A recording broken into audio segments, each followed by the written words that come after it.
Boche gold and diamonds. Buy now, pay later.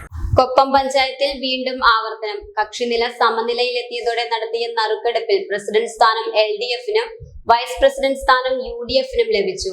2020 നടന്ന തിരഞ്ഞെടുപ്പിലും സമാന രീതിയിലായിരുന്നു ഭരണസമിതി രൂപീകരിച്ചത്.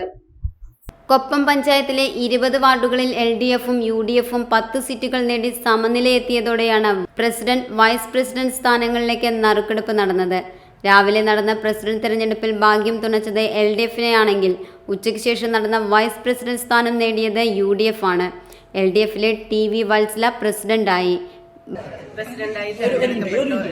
ആദ്യമേ സന്തോഷം അറിയിക്കുകയാണ്. ഇതുവരെ കഴിഞ്ഞ കാലങ്ങളിൽ ഈ ഭരണസമിതി നടത്തിയ പ്രവർത്തനത്തിന്റെ ഫലം ജനങ്ങൾ ഞങ്ങൾക്ക് തന്ന ഈ വിജയം ആണ് ഞങ്ങൾ കരുതുന്നു. ഇനിയും 12ാം വാർഡിൽ നിന്നുമാണ് വത്സല വിജയിച്ചത്. ഉച്ചയ്ക്ക് ശേഷം നടന്ന നറുക്കെടുപ്പിൽ 7ാം വാർഡിൽ നിന്നും ജയിച്ച അജയ് ഘോഷ് വൈസ് പ്രസിഡന്റായി. കഴിഞ്ഞ തവണയും കൊപ്പം പഞ്ചായത്തിൽ നറുക്കെടുപ്പിലൂടെയാണ് പ്രസിഡന്റ് വൈസ് പ്രസിഡന്റ് തിരഞ്ഞെടുപ്പുണ്ടായത്. കഴിഞ്ഞ തവണ നറുക്കെടുപ്പിൽ പ്രസിഡന്റ് LDF-ഉം വൈസ് പ്രസിഡന്റ് UDF-ഉമായിരുന്നു. പിന്നീട് 2 തവണ അവിശ്വാസത്തിലൂടെ LDF-ഉം UDF-ഉം മാറി മാറി ഭരണം നടത്തി. അവസാന ഭരണസമിതി LDF-ന്റേതായിരുന്നു.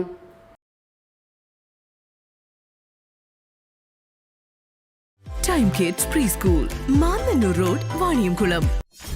.view News. കാഴ്ചകളാണ് ലോകം, കണ്ടു തുടങ്ങുക.